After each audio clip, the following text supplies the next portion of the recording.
откройте, пожалуйста, книгу Исаии, 40 главы. Исаия, 40 глава. Я буду читать с 27 по 31 стихи.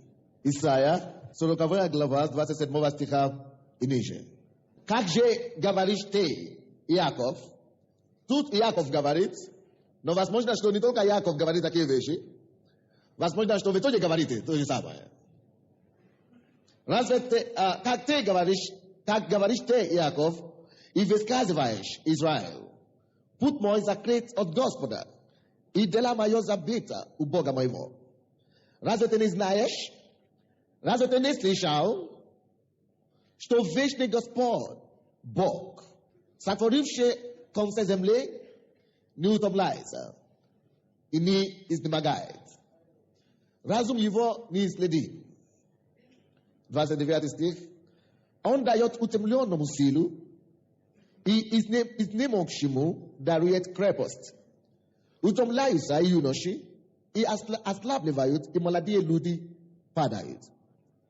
А надеющийся на Господа обновляются в силе. Поднимут крылья, как орлы. Потекут и не устанут. Пойдут и не утомятся. Я хочу читать последний стих еще раз. А надеющийся на Господа, на английском языке это слово надеющийся на Господа можно так читать как ожидающего Господа. Ожидающий Господа, именно то же самое значение, но ожидающий Господа на Господа, это ожидающий Господа, ожидающий Его помощь, ожидающий Его укрепление. Надеющийся на Господа обновятся в силе, поднимут крылья, как орлы, потекут и не устанут, пойдут и не утомятся. Сегодня я буду проповедовать о обновлении силы. Обновление силы. Вы видите, нам всем необходимо обновляться в нашей силе время от времени. Мы говорили за эти 3-4 дня о том, что у Бога есть призвание на жизнь каждого человека. У вас есть шанс быть успешным здесь на земле. У вас есть шанс не просто быть успешным, но быть выдающимся личностью здесь на земле. Бог вас не создал, чтобы вы просто жили здесь и быть зрителями других успехов или успехов других людей. Бог вас не создал, чтобы вы только аплодировали чужим. Бог не создал вас, чтобы вы просто катались здесь по земле, блуждались и умереть, не зная для чего вы пришли сюда. Мы говорили о том, что если Бог создал вас, то до вашего создания, до вашего сотворения, у него было какое-то помыслы, какие-то конкретные задания, конкретные цели, чему Он вас создал. И Бог знал, что если вас не будет, кто-то будет страдать от этого. Он знал, что вы нужны для этой планеты в это время, для этого поколения.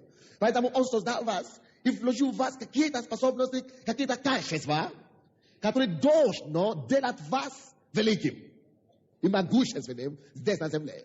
Поэтому это не воля Божия, чтобы мы страдали, мучились и жили безнадежно здесь на земле.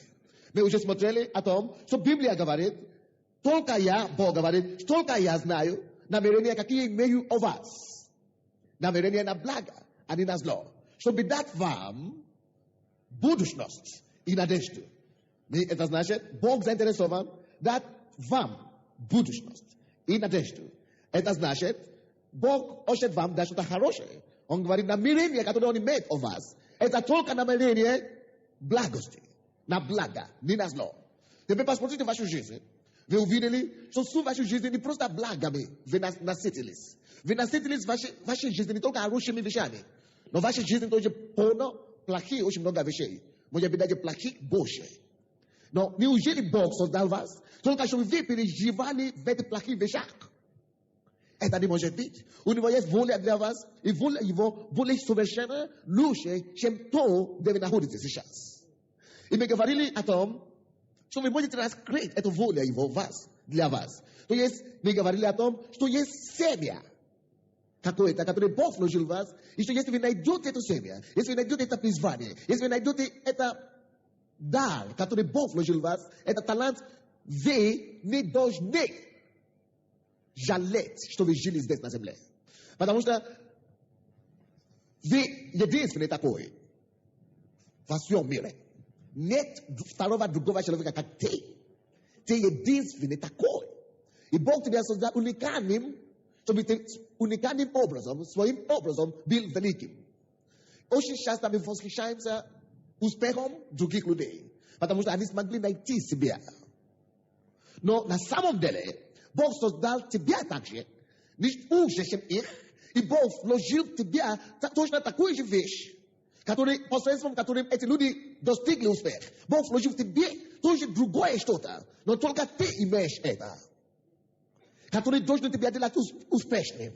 Именно поэтому в отпечатке, мы говорили об этом, что в отпечатке рук, что вы не найдете двое отпечатки рук одинаковые в мире. У вас вы единственный такой. Вы единственный такой, нет другого как вы. Амин. А потом мы говорили о том, что есть вещи, которые могут препятствовать вас. Мы говорили о том, что когда вы начнете служить Богу, что дьявол будет стараться в прошлом удержать вас. И мы говорили, что Бог делает что-то новое. Поэтому давайте забудем прошлое. Библия говорит, что все старое прошло. Ныне же все новое.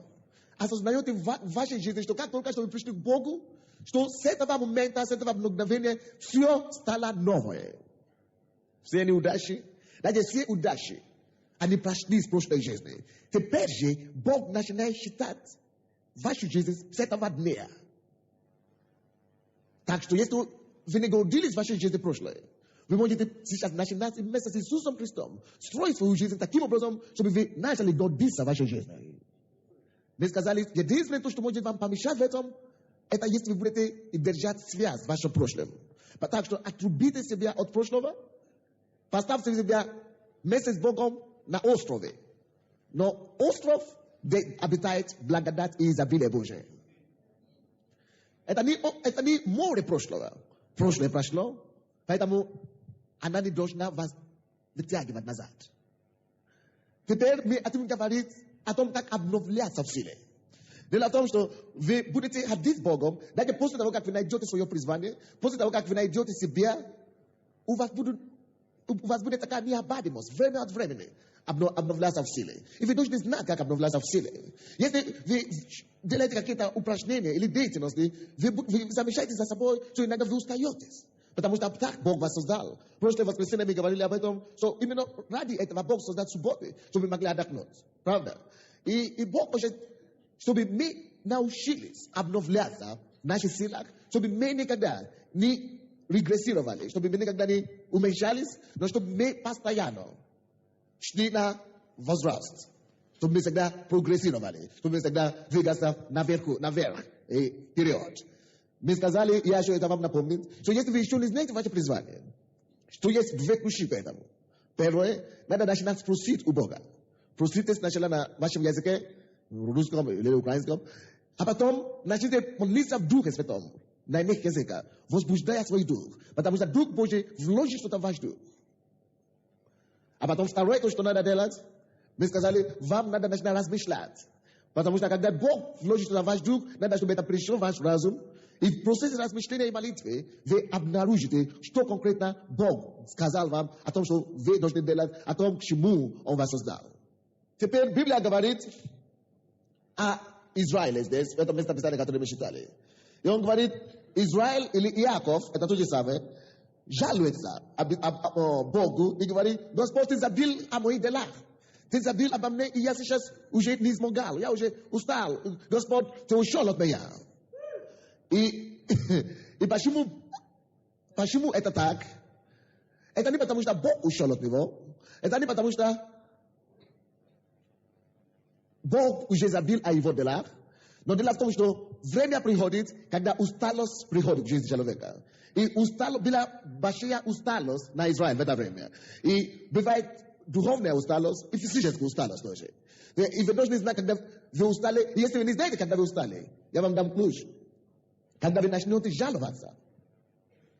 Когда вы начнете Когда вы поймете, поймаете себя в смысле, что вы начнете чем-то недовольны. Начнете чувствовать, что вы устали духовно. Может быть, раньше вы могли ходить в церковь 5 раз подряд в неделю. Или 6 раз. Но потом, со временем, даже 2 раза ходить вам уже тяжело. Ну, я не знаю. Почему? Я не знаю почему, но я не хочу просто.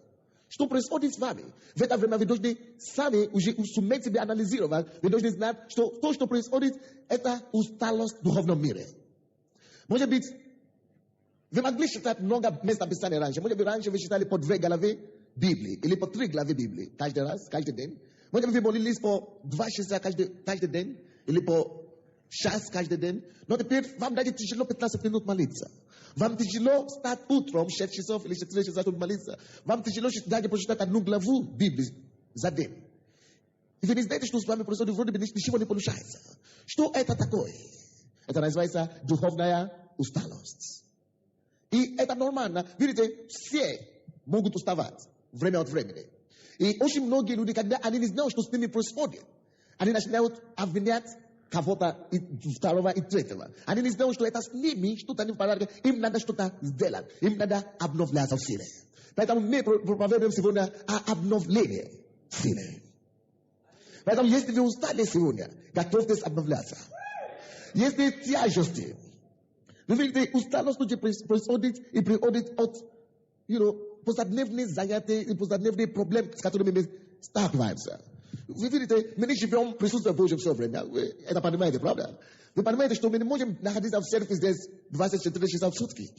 Вы также понимаете, что вы не можете молиться 24 часа в сутки. Вы также понимаете, что вы не можете читать Библию все время так. Поэтому вы также знаете, что вы ходите на работу, правда? А там не все верующие. Вы общаетесь с неверующим миром. Вы разговариваете с неверующими. Вы сталкиваетесь и вы слушаете разные разговоры, которые не очень христианские. И если вы не будете осторожны, это все может оставить отпечатки на вашей жизни. И это все есть орудие дьявола, чтобы помешать вас и чтобы остановить вас, совершить, чему Бог вас призвал совершить. И вы начнете влиять и реагировать на эти вещи, если вы не будете осторожны. Есть некоторые из вас, может быть, вы бизнесмены, и вы знаете бизнесмены, они обычно они имеют коллеги бизнесмены, они христиане, и они продают вещи, обман очень много там идет. А вы христианин, вы не можете это все вынести, и вы уже старались делать все. Короче, очень грязный мир. Вы столкнулись с грязным миром. И вы можете это не замечать. Вы думаете, что я работаю нормально, я хочу в церковь нормально, но в себе вы начнете видеть, что почему-то я больше раздражаюсь. Почему-то я нервничаю. Почему-то я постоянно недоволен чем-то. Что со мной происходит? Может быть, церковь что-то уже не то, проповедь уже не то, прославление уже не то. Но вы не заметили, что именно тогда, когда вы были где-то, когда вы работали, когда вы общались с этим человеком, с этим неверующим, или с тем, когда вы были на работе или дома, именно тогда у вас уже запас масла закончился. И уже изнемог, уже усталость наступила вашему духу. Вы можете это не замечать. Когда сила Божья уходит от человека, это трудно заметить. Я вам дам пример. Вы знаете человека под именем Самсон в Библии? Много раз его враги пытались его поймать. И даже когда они его уже поймали, они его связали, он встает и он говорит: Господь, обнови мою силу. И он встает и развивает цепи и идет и бьет все своих врагов. Но одновременно он жил во грехе. И я же вам сказал, что грехи также может быть средства, через которые усталость приходит на вашего духовного человека. Если вы будете жить в беззаконии, в грехе, это будет Давид, что вы будете нечувствительны в духе. И тяжесть такая просто наступит на вас. Угнетение, страшное угнетение в духе. И со всех сторон атаки будут идти на вас. И короче, атаки шли на Самсона. И однажды его поймали таким же образом, как и раньше поймали его. И Самсон сказал, когда его уже поймали, он говорит: я выйду. Он сказал: я выйду, и я обновлю силы. И я побью этих врагов. Он не знал, когда его поймали, они уже отрезали его волосы и так далее. Он думал, что все еще по-старому. Он думал, что его сила еще на месте. On говорит, сейчас я пойду, я побью их. Он даже не замечал, что сила Божья уже ушла от него. Он вышел, он пытался бить людей, ничего не получилось у него. Силы уже нет. То есть, когда сила Божья, присутствие Божье приходит в вашу жизнь, вы это знаете. Но когда она уходит, вы можете не замечать. Поэтому я проповедую эту проповедь, чтобы вы знали, как обновляться в силе. Потому что очень часто люди не замечают, что их покинула сила Божья и Божье присутствие. Но вы будете видеть признаки в вашей жизни, что я уже не такой выдержанный, что я уже больше нервничаю, я уже больше начинаю смотреть или увлекаться грехом, чем раньше. И моя активность Богу упала. И я уже больше начинаю жаловаться. Именно в этой ситуации находился Израиль, в 27 стихе. Поэтому Бог уже обращается к Израилю и уже отвечает Израилю, как ты говоришь, Иаков, и высказываешь, Израиль, путь мой закрыт от Господа. То есть они уже говорят, Господь, путь мой закрыт от тебя. Ты уже не приходишь ко мне, Господь, мы уже тебя не видим. И дела моя забита у Бога моего. Что и все дела оружия, которые я делаю, Бог, это получается, что ты не замечаешь все мои оружия делают тебе. Может быть, некоторые из вас стоите в этом зале сегодня. И вы говорите, я даю десятину, я делаю то, я делаю другое. Но вроде бы Бог ничего не видит. Бог ничего не замечает. Мои оружия дела забита у Бога. Неужели все я делаю неправильно? Библия говорит, не Бог виноват. А это у тебя наступило время усталости. Обновись силы. Аминь. Видите, какая я считаю, что очень ясно сегодня. Какая бы у вас не было положение, какой бы у вас не было трудности в жизни, заметьте себе одно. Никогда не обвинят Бога. Не обвините Бога никогда. Никогда не обвините Бога. Если у вас что-то не получается, если вы что-то неправильно делаете, или если что-то не получилось, как вы ожидали, прежде всего это не Бог виноват. Прежде всего вина идет с вашей стороны. Потому что Библия говорит, что Он неизменен навек. Он тот же самый вчера, сегодня, и вовек тот же самый будет. Он не изменяется. И Его милость пребывает вовек. Так что это не Он виноват, поэтому никогда не пытайтесь обвинять Бога. Если вы не знаете решение, что делать, если вы не знаете, откуда это идет, если вы не знаете, что делать, я вам сейчас скажу некоторые пункты, как обновляться в силе, и вы начнете лучше эти вещи делать, чтобы обновлять себя в силе.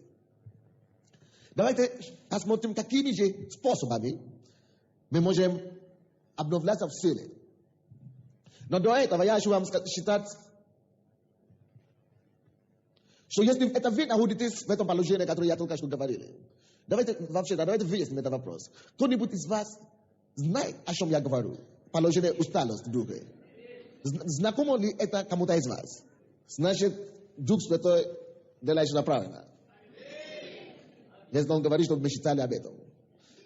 Потому что из-за этого, потому что многие люди не знали эти истины, они отходят от Бога. Из-за этого дьявол улавливает очень многих людей. Потому что они не знают, что с ними. И они думают, что я пойду отдохну чуть-чуть, и я приду. И в это время дьявол просто им дает по голове все. И они уходят, уже больше не приходят. И многие есть другие, которые думают, что это значит, мне надо найти себе другую церковь, допустим. Они приходят в другую церковь, то же самое все. Вы должны знать, что это вам надо обновляться в силе. И Библия говорит, если вы, действительно, я хочу вам сказать это, если вы находитесь в таком положении, или если вы когда-то находились в таком положении, послушайте, что Бог говорит Израилю.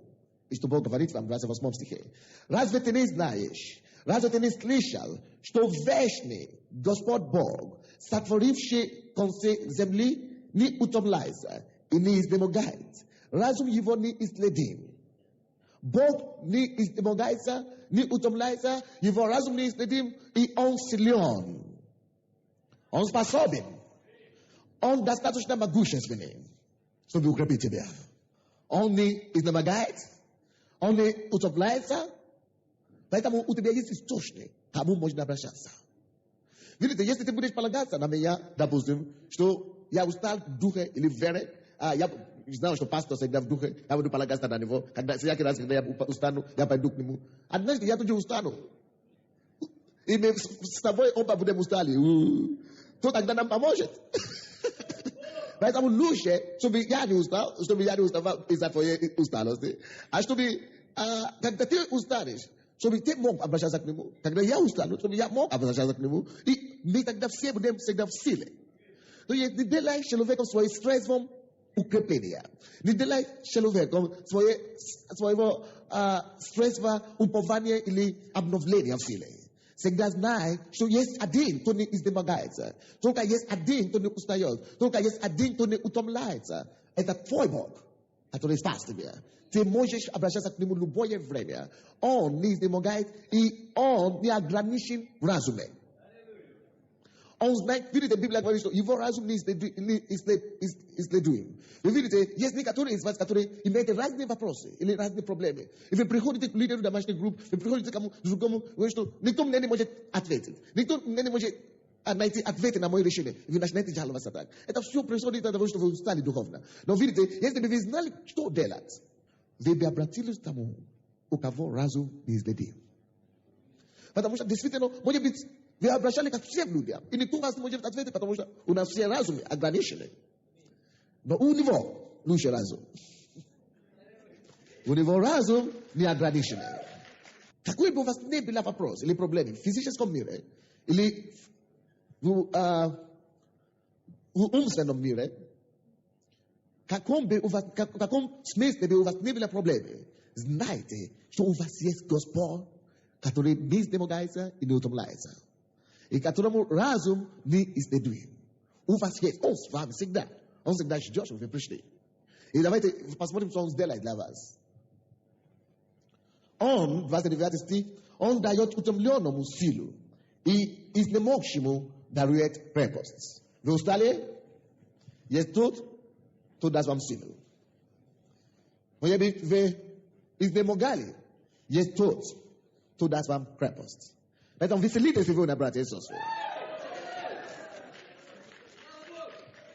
Потому что, какая бы ни была ваши горе, какие бы ни были ваши проблемы, вы уже сказали, что уже в этом мире вообще мне уже все, я, наверное, уже покончу с жизнью самоубийством. Это значит, вы устали. Но слава Богу, что есть тот, аллилуйя, который дает силу изнемогшему. Есть тот, слава Богу, который дает крепость усталым. Может быть, вы уже молитесь за какую-то нужду в вашей жизни. Может быть, вы муж и жена, и у вас нет ребенка, или чего-то подобного. Или вы молитесь за квартиру. И вы уже молитесь, сколько мы уже молимся, Господь. И ничего не получается. Ну, что поделать? Мы другое будем делать. Библия говорит, у вас есть кто-то, Господь Бог неба и земли, который дает утомленному силу. Утомленному он дает силу. Поэтому обновите в силе, дорогие мои. Если вы утомлены, вы кандидат для его силы. Он даст вам эту силу, которая вам необходима, чтобы выжить в самое трудное время.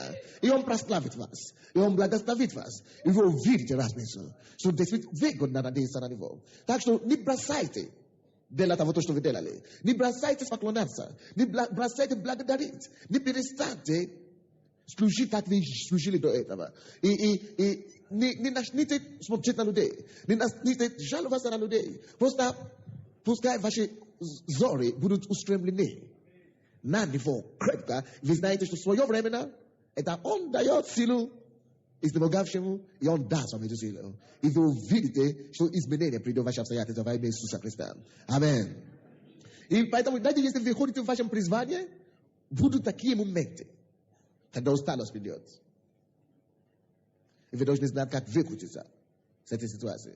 Знаете, если вы сами помазаны, допустим, хирург или гений, если вы гений, Бог вас дам знание гения, чтобы вы сделали открытие великие. Вы видите, на дороге где-то наступит усталость. А те у вас талант есть, а те у вас мозг есть. Но если вы бросаете, если вы бросите это дело на половину дороги, весь мир не услышит о вашей гениальности. Никто не услышит о ваших хирургических способностях, потому что вы уже бросили, и вы не успели делать те открытия, которые могли бы вас делать известны. Вы видите, я не сомневаюсь, что я, наверное, человек, который должен здесь стоять, проповедовать вам сегодня. Я знаю, что были лучшие мои люди, кого Бог призвал раньше, но которые не дошли куда-то, почему-то. Я просто не думал, что не было лучше меня, поэтому Бог меня призвал сюда. Но я думал, что есть некоторые, и всегда это есть в жизни, которые призваны Богом, помазаны Богом, но из-за каких-то временных трудностей они бросили их призвание, они устали. И они не могли видеть положение усталости. И они, ладно, я пойду работать по специальности. И теряли Божье призвание, Божье помазание на их жизни. Почему я это все говорю? Я это говорю, потому что слишком большое испытание. Из-за времени трудностей, из-за времени обстоятельства, из-за времени давления, слишком много людей теряют их призвание. Мы говорили о призвании в четверг, о том, что Бог имеет что-то, которое Он вложил в вас, который должен делать вас великим. Но на дороге к этому величеству, если усталость приходит, и это нормальная вещь, чтобы усталость пришла. Если вы не будете крепко стоять на коленях, на ногах, вы можете быть сбитым, и вы никогда уже в жизни не достигнете, к чему Бог вас призвал. Я знаю, но только что мне говорили недавно, я даже не знал, но есть один брат в нашей церкви, Бог его, он сам свидетельствовал об этом, призвал и учиться в библейскую школу, Иисус Навин, нашу библейскую школу. И он поступил. И он молился, Господь, если ты меня призвал учиться в школе, то дай мне деньги, чтобы я мог оплатить за школу. Это только $3 в месяц и жить. И когда мы уже начали учебу, он пришел ко мне, он был таким радостным. Он говорил, Господь, я получил такое откровение от Бога. Это Бог мне сказал, и я благодарю Бога, и так далее, и так далее. Первую неделю он ходил, а потом вторую неделю я перестал его видеть. Что с этим человеком случилось? Я даже не знал. И кто-то подошел ко мне и сказал, этот брат перестал ходить в школу, потому что у него не было денег платить за учебу. А он говорит всем, что Бог его призвал сюда. Видите, это есть время испытания, это было время усталого его веры. Он не мог понять. И он даже в церковь перестал ходить, потому что ему стыдно, что у него нет денег платить за учебу. Но что тебя необходимо делать, если ты окажешься в таком положении? Это не время бросать. Это не время покидать свое призвание. Потому что это брат призван. Даже люди его видели, как миссионера в видении было, когда он ехал в другую страну. Но из-за маленькой трудности, из-за маленькой усталости, которая наступила в друге, он бросает и церковь, и близкую, он бросает все его будущее. Видите, это так необходимо. Чтобы мы знали, что нам делать, когда наступает усталость. Чтобы мы всегда знали, что какая бы ни была обстоятельства, что есть Бог, который дает утомленному силу. И который дает изнемогавшему крепость. Поэтому, какое бы у вас ни было положение, знайте, что есть Бог, который даст вам силу. Есть Бог, который даст вам крепость. Выдержите и выйдите из этого положения во имя Иисуса. То, что мне очень удивительно для меня в том, что если бы этот брат молился, или даже если бы он сказал студентам, нашлись бы люди, даже в той же школе, которые бы заплатили бы за него $3 в месяц. Даже я бы заплатил за него. И видите, а человек не ушел и потерялся. Ну, жалко. Эта история не должна повториться с вами. И вы понимаете, конечно, что если человек теряет свое призвание, он ничего уже другое не может делать здесь на земле, чтобы он был счастливым. Я знаю людей, которые призваны проповедовать. Но из-за испытания и пустыни придут в жизнь всех, любого. Правда? Из-за таких испытаний и пустыни и трудностей, они говорили, не лучше уже заработать деньги, чем это делать. Они заработают деньги, но счастья нет. Поэтому вам надо знать, что вы ходите в вашем призвании, и что какое бы усталость и испытание бы не пришло, вы будете знать, как выйти из него во имя Иисуса Христа. Давайте будем быстро смотреть 3 способы, как выйти, как обновляться в силе. 30 первый говорит, а надеющийся на Господа обновляется в силе. Поднимут крылья, как орлы, потекут и не устанут, пойдут и не утомятся. До этого Библия говорит, что даже юноши, обычно мы знаем, что юноши это крепкие ребята, правда? Даже юноши ослабевают.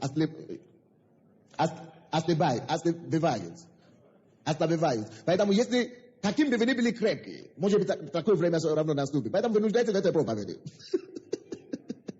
Аминь. Первый способ, что вам надо делать, первая вещь, что вам надо делать, когда вы начнете видеть себя, что вы устали, тяжело уже служить Богу, вам ничего не получается на работе, но, может быть, с бизнесом не ладится ничего, что вам надо делать? Это не время суетиться еще больше. Это не время бегать сюда с миром этим. Это не время общаться с вашими неверующими коллегами. Это время уединиться с Богом. Первое, что вам надо делать. Время усталости есть время уединения. Используйте время усталости, чтобы уединяться. И используйте время усталости, чтобы уединяться. Когда вы сами слабые в духе, когда вы физически сами слабые, это значит, именно тогда ваше топливо заканчивается. И чтобы заправиться, надо только у него. Если вы чувствуете и видите все эти признаки в вашей жизни, знайте, что что-то в духовном мире старается сказать вам Господь. И это то же самое, что люди, когда вы больные, да, вы чувствуете боли или симптомы какие-то, да, есть. Очень многие люди думают, что болезни это обязательно плохо. Я не считаю, что болезни плохо всегда. Видите, болезни и боли, которые мы чувствуем в теле, это хорошо для нас. Это полезно. Почему полезно, чтобы мы чувствовали боли и симптомы? Потому что симптомы и боли, которые мы чувствуем, это подсказка нам, что что-то вышло из строя в нашем организме. Если бы ты не почувствуешь этот боль, ты не будешь знать, что что-то уже не в порядке с тобой. Но когда ты чувствуешь боль, или когда симптом появился, тогда ты знаешь, что да, я не здоров. Тогда ты бегаешь к врачу, правда? Вы бегите к врачу и так далее. Что это в духовном мире? Когда вы видите эти признаки усталости в духе, вы бегите не только к врачу, это на поликлинике, но вы побежите к нему, небесному врачу. Уединитесь с ним. Это значит уединиться в молитве. Это значит больше начните молиться. Давайте откроем, пожалуйста, Евангелие от Матфея. Евангелие от Матфея, 13 главу. Евангелие от Матфея, 13. 21 по 23 стихи. 21 по 23 стихи. А евших было около 5000 человек, кроме женщин и детей. И тот час понудил Иисус учеников своих войти в лодку и отправиться прежде его на другую сторону, пока он отпустит народ. И отпустив народ, он взошел на гору помолиться наедине. И вечером оставался там один. Теперь это, вы знаете, событие, которое только что было, Иисус только что напоил 5000 человек. Это был Иисус и 12 учеников. 13 человек раздавали хлеба. Скольким? 5000 человек. Это, как вы думаете, большая куска работа. Но до этого дня Иисус 3 дня подряд, если вы будете читать все Евангелие, что он делал накануне этого события, 3 дня подряд работал. Не имеет время, люди приходили к нему исцеляться и так далее. То есть, он 3 дня до этого подряд работал. И притом, вы видите, что он сказал, что люди уже следуют за нами. Если вы будете читать до этого, он говорит, люди уже 3-й день, люди следуют за нами голодные. Заметьте, что он говорит это в другое место. Что эти люди следуют за нами голодные, уже 3-й день. И ученики говорили, хорошо, отпусти их. Но он говорит, что нет, дайте им есть. Аминь. То есть, уже 3-й день Иисус трудится, он работал. Но после того, как он говорит, не только народ устал, но он сам устал. И он не обманывает себя. Hello? Я говорю, Иисус не обманывал себя. Он не говорит, я такой духовный, я такой большой, поэтому я не устаю. Он не говорит, нельзя вставать, я только герой, я буду только двигаться вперед. Нет. Он сказал, что народ устал, поэтому дал им что-то есть и распускал их. А потом он сам пошел. Обновлялся в силе. через молитву. Я вам скажу, если вы будете читать другие места Писания, каждый раз после того, как Евангелие от Луки особенно, если вы будете читать и исследовать внимательно, каждый раз после того, как Иисус делает какие-то великие чудеса, после того, как Иисус делает что-то очень, как здесь, допустим, он после какие-то особенные чудеса, он всегда уходит в пустынное место, чтобы побить один. Почему? Потому что на эти чудеса все надо силы. И он вынес много силы. Он износил себя во многом. Чтобы служить людям дальше на следующий день, что ему надо было делать? Если он не пойдет обновляться в силе, он пойдет и будет только говорить, и ничего не произойдет. А Иисус не может себя составить в таком положении.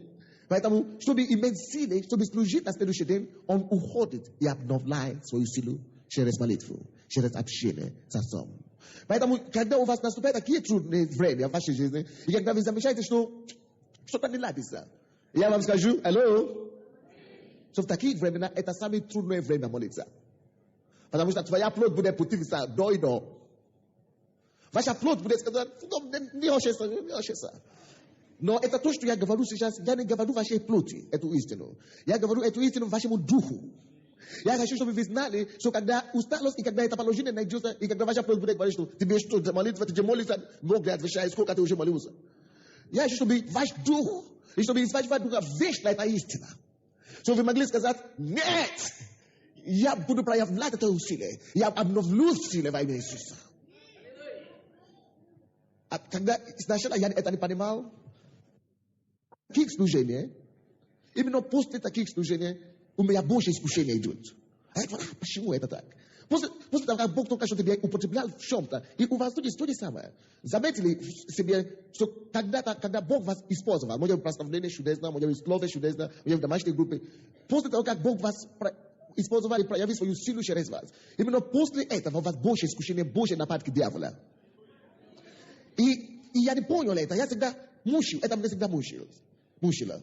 А потом Бог мне просто проявил по Библии и сказал, видишь, все время, когда ты тратишь больше силы, очень многие обычно, особенно проповедники. Почему многие проповедники очень устают и умирают и так далее? Потому что, особенно после того, как мы уже тратили много энергии, мы не замечаем, мы думаем, что это уже время отдыха. Видите, что Иисус только что наполнил закормить 5000 человек, вроде он уже устал, правда? И он устал. Обычно в человеческом понимании, после усталости, что необходимо делать? Надо отдохнуть. И это то, что я тоже делал. Когда я, до события, я молюсь, я пущусь, но после собрания, я иду отдыхаю. Но это человеческое понимание, это не Божье понимание. Именно после того, как ты уже истратил много энергии, именно после того, как ты уже служил людям, именно после этого тебе надо еще больше молиться. То есть Иисус не пошел отдохнуть и спать. Он именно тогда пошел на ночную молитву.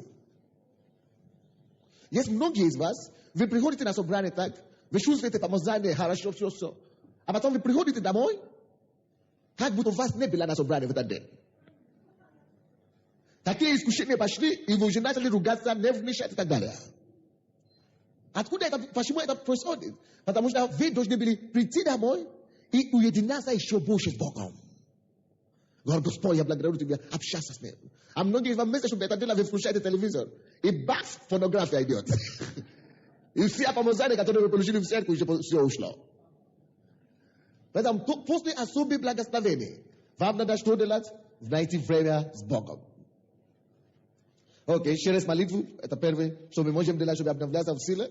Второе, что мы можем делать, чтобы, как вы можете обновлять свою силу, второй способ, это через слово. Вы можете обновлять себе и свою силу, когда вы пребываете в слове. Очень часто вы даже не чувствуете, что вы можете молиться. Тогда просто откройте слово и обновляйте просто свой разум. Просто обновляйте свой внутренний человек. Библия говорит, что давайте откроем 118 Псалом. 118 и стих, 105 стих. 118 Псалом и 105 стих. Слово Твое светильник ноге моей и свет стезе моей. Видите, обычно во время усталости все как бы отемнено. Алло? Как какой туман какой-то, как темнота какая-то наступает. Вы не видите дорогу, вы не видите будущее, вы не видите завтра. Вы не... Все плохо, как будто все темнота окружает вас. В это время усталость, духовная усталость. Но Библия говорит, что слово – это есть светильник ноги моей. Когда ты будешь пребывать в слове, когда ты будешь читать слово, ты видишь, что свет приходит там, где была темнота. Допустим, может быть, бизнесмен, и ты не знаешь, что делать следующее. Ты устал, ты уже искал все способы, ничего не нашлось. Но когда ты начнешь пребывать в слове, там, где все было темно раньше, там, где все было невозможно, ты видишь, что свет какой-то начинает сиять. Так ясно все становится. И ты говоришь, так просто, а я не знал. Это не так просто, но это потому что ты включил свет. И когда свет включен, ты не столкнешься, и ты не упадешь. Ты можешь видеть ясно сейчас. И он говорит, ибо слово твое светильник ноге моей и свет стезе моей. Почему это необходимо? Время усталости, есть время неопределенности. Время, когда нерешимости. Время, когда вы точно не знаете, что будет и что происходит. Время, когда вам тяжело различать зло от добра. Время, когда вы просто делаете вещи автоматически, механически уже служите Богу.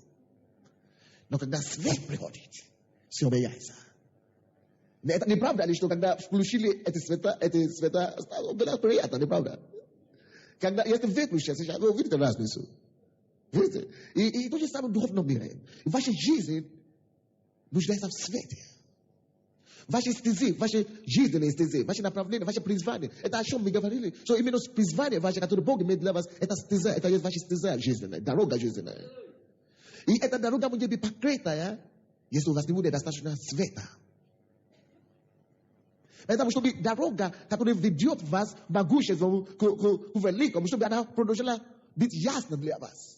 Вам надо именно свет Слова Божьего, чтобы просветить вас. Видите, есть многие люди, которые знали о том, что они были призваны к этому делу. Они знали, что они должны эту вещь делать. А потом они делают до половины.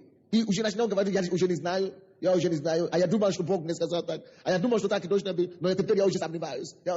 Что это такое? Это усталость пришла духовно. Что вам надо делать в это время? Обратиться к Слову. И больше, чем когда-то, начните исследовать Писание. Начните исследовать Писание. И вы увидите, как огромный свет проявится. И вы будете просто видеть дорогу, и вы будете знать, как идти и что делать. Аллилуйя. И еще один способ, как мы с вами можем обновляться в силе. Это интересно, но это правда. Это через пост. Пост. Я сам убедился в этом, что это очень помогает. Если вы видите, что время приходит, когда вы уже становитесь безразличны к греху, или вы уже, ваша плоть уже, то есть вещи, которые, когда вы только что покаялись, вы не могли делать, теперь вы уже делаете спокойно. Вещи, которые вы не могли терпеть раньше, теперь вы терпите это без проблем, ничего, пускай. Вы видите, что вы уже не так чувствительны к Духу Святому, как раньше. Или вы замечаете, что ваш дух уже не так горячий, как раньше. Вы замечаете, что ваш огонь уже евангелизировать других, как вы делали раньше, на трамвай, метро, век, вы свидетельствовали людям. Но сейчас, знаете, когда кто-то приходит к вам, что свидетельствуем мне, еле это делаете, это с трудом это уже делаете. Это значит, ваш духовный человек устал. Это значит, вы больной духовно. Что вам надо делать в это время? Вам надо либо уединяться с Богом, молиться, и в это время молитвы лучше, если возможно, чтобы вы даже еще добавили пост. И просто видите, пастор. Видите, обычно, когда человек постится, плоть и дьявол будет давить на вас, чтобы вы либо не начали, либо чтобы вы не закончили. Может быть, вы планировали поститься 7 дней или 3 дня, и на второй день, так вам станет тяжело, на третий день так станет тяжело. И дьявол станет все возможно остановить вас. Почему? Потому что он боится. Он знает, что если вы закончите 7-дневный пост, он знает, что горе ему. И поэтому он не хочет. Но вы это знаете, что даже Иисус это делал. Амин. И мне должны бояться такие вещи. Мы должны просто видеть это как еще один способ обновляться в силе и заводить нашего духовного человека еще раз. То есть Бог не заинтересован, чтобы мы были в положении усталости, чтобы мы были в положении изнемогавши, чтобы мы были в положении беспомощны. Бог хочет, чтобы мы всегда были в огне, чтобы мы всегда горели, и чтобы мы всегда были максимум для Бога. Амин. Надо обновляться в силе, и обновление в силе – это очень необходимо для каждого верующего. Вы видите, допустим, недавно, позавчера, это я сказал вам вчера, что у меня болел живот очень сильно. И когда я разговаривал с одним из наших братьев, он врач, он мне говорил: пастор, ты не заметил, может быть, ты слишком много работал. А я не заметил. Видите, бывают такие моменты в жизни, когда я думал, что это просто нормально. Вы не замечаете за собой. Хотя это я только что проповедовал в предыдущее воскресенье о том, что нужно отдыхать. Но я забыл, что я даже не отдыхал. Вот. Что случилось? Дело в том, что у нас есть библейская школа, и в прошлой неделе это я должен проповедовать там. А как раз в этой неделе я начал поститься с понедельника. И когда вы поститесь, конечно, у вас физическая сила меньше. И помимо этого, я проповедовал по 3 часа с утра в библейской школе, а потом с 2 в офисе я принимал людей, а потом с вечером я проповедовал в церкви. С 9 до 9 я занят полностью. И еще, без поста это нормально, или без длинного поста. Первый день, второй день, третий, четвертый, ничего я не чувствовал прямо, действительно. Но на 5-й день я еще продолжал этот режим. То есть 3 часа проповеди в школе, после обеда прием людей, посетителей в офисе, а потом вечера с 7 до 9, или до 10 иногда здесь на проповеди. И что-то случилось со мной. Я говорю: Господи, исцели меня. Он не исцеляет. Я нарушил режим. Но, короче, он исцелил, конечно. Он милует. Но в такое время, почему я это говорю? Дело в том, что иногда мы можем сами навлечь на себе усталость. Если мы будем нарушать Божий порядок, автоматически усталость придет на нас. И когда у меня это было, я просто всю ночь молился, я говорю: Господь, прости меня, Господь.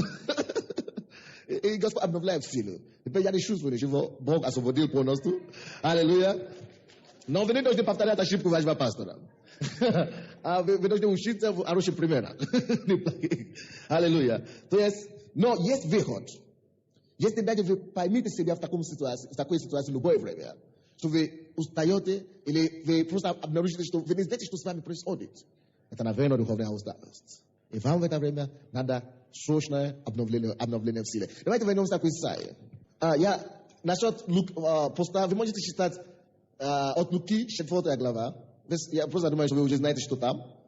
В 1 стихе там Библия говорит: Иисус, возвращая из Иордана после его крещения, пошел на пустыне, где он был искушаемым дьяволом. Правда? Это от Луки, 4 глава, 1 стих. То есть Библия говорит, что Иисус, исполнивший Духом Святым, пошел в пустыню, был водимым Духом Святым в пустыню. Он был исполненным Духом и был водимым. Давайте откроем Евангелие от Луки сначала, извините, а потом вернемся к Исаии. Евангелие от Луки, 4 глава, 1 стих. Иисус, исполненный Духа Святого, возвратился от Иордана и поведен был Духом в пустыне. Так? Это понятно? Он был поведен Духом в пустыню. Что он делал в пустыне? Что он делал в пустыне? Молился, и что он делал еще? И постился. Молился, и постился. Окей. Теперь, давайте будем читать 14 стих. 14 стих. И возвратился Иисус в силе Духа в Галилею, и разнеслась молва о нем по всей окрестности страны. Заметьте себе, что в 1 стихе Библия говорит, что он пошел в пустыню, исполненный Духа Святого.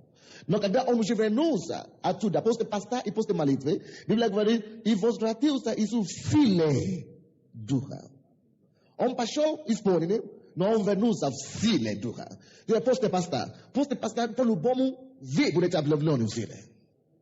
Амин. Давайте вернемся к Исаии. 40 стих. 29 стиха. 40 стих. Амин, 40 глава. 29 стиха, 40 глава. Он дает утомленному силу. Если ты утомленный сегодня, у тебя будет возможность призывать его, чтобы он тебе дал силу. Onda yo to milionom silu, a iznemogawshimu daruje krepos. Если изнемогали сегодня чем-то, каким-то занятием, сегодня смотрите на вашего Господа, потому что Он вам даст крепость. 30 стих. Утомляются и юноши, и ослабевают, и молодые люди падают. Даже если все люди вокруг тебя, люди, которые более сильные, чем ты, люди, которые более способнее, чем ты, люди, которые более могущественные, более духовные, чем ты, если они все падают, если ничего у них не получается, но потому что ты обновляешь твою силу, ты всегда будет выглядеть свежей. Поэтому не смотри на того, кто падает. Не смотри на того, у кого что не получается. Не говори, потому что юноши падают. Поэтому я должен падать. Нет, ты не должен падать. Пускай юноши падают, но ты не должен падать. Пускай молодые ослабевают, но ты не должен ослабевать. Потому что ты знаешь Господа, который обновляет силу. Амин. Поэтому Библия говорит, это юноши могут падать, молодые могут ослабевать, но я буду обновляться в силе. Поэтому проповедуем об этом сегодня обновление силы. Вот. Во время, когда юноши будут падать, когда юноши будут ослабевать, когда молодые будут падать, что будет с вами? Надеющийся на Господа, обновляться в силе. Обновляться в силе. Это значит, я буду еще сильнее. Если вы думаете, что я силен сегодня, то придете завтра, вы меня увидите более сильным. Амин. Это все, что это обозначает. Ибо надеющийся на Господа обновляться в силе. Поднимут крылья. Поднимут крылья. Как орлы. Вы знаете, как орлы? Это значит, вы будете летать высоко. У вас возможности не будут уменьшаться, они будут увеличиваться. Вы не будете, когда вы обновляете в силе, вам не придется, стараться или бороться. Вы знаете, я вам скажу, что какое-то качество орлы. Орлы обычно, чтобы подняться, когда они летают, да? Когда они летают, им надо тогда двигать это самое, крылья. Но когда они доходят до определенной степени скорости в воздухе, они уже так не делают. Они просто парят так. Идут. Если вы обновляете в духе, если вы знаете секреты тайны уединения с Богом, вы постоянно, и не ждите, пока вы не устанетесь. Постоянно обновляйте свою силу. В уединенной молитве. Обновляйте свою силу в посте. Обновляйте свою силу в слове. И вы увидите, что это будет просто плавно так. Вы будете парить. Пари. И таким образом вы будете просто лететь. Вам не надо уже будет бороться. Вам просто надо... Вам надо просто оставить ваши крылья. И сам воздух уже вас несет. Вам будет легко, люди, все остальные люди будут говорить, а почему мы питаемся, а он такой спокойный, а все у него получается. Потому что вы обновляетесь в духе. Надеющийся на Господа, обновляться в силе, поднимут крылья, как орлы. Теперь вы понимаете, что это значит поднимут крылья, как орлы? Потому что только как орлы, время он поднимает крылья. Потому что вы, свое время, надеялись на Бога, вы ждали его, вы обновляли свою силу, время уже пришло поднять только крылья. Просто поднимите крылья, и все. Аллилуйя. Поднимут крылья, как орлы. Потекут. На английском это называется побегут и не устанут. Побегут, я думаю, что это более правильно здесь. Потому что устанут, это, наверное, не потекут, а побегут, наверное. Потекут и не устанут, пойдут и не утопятся. Если вы будете постоянно обновлять свои силы, вам тогда не надо уставать. Вы здесь? Если вы будете постоянно обновлять свои силы, значит, не ожидайте усталости. Вы будете всегда свежие. Я не знаю, в каком состоянии вы находитесь сейчас, на работе, в семье. Может быть, с этим мужем, вы скажете, сколько можно? С этими детьми, сколько можно? С этой той же самой женой, сколько можно? Но вы можете обновляться в силе сегодня. Может быть, на работе. Вы скажете, сколько борюсь, бьюсь, и не толку. Но ви можете надеяться на Господа, сигурно и обновляться в силе. Просто полагаться на Него. Може в личной жизни ничего абсолютно не получается. Вы можете призывать Господа, что Господь обнови мои силы. Я буду надеяться на Тебя, я буду надеяться на Тебя в слове, я буду надеяться на Тебя в молитве, я буду надеяться на Тебя в посте. Господь обнови мои силы. Что бы у вас не было, есть шанс, есть возможность обновляться в силе и продолжать идти дальше. Давайте все станем.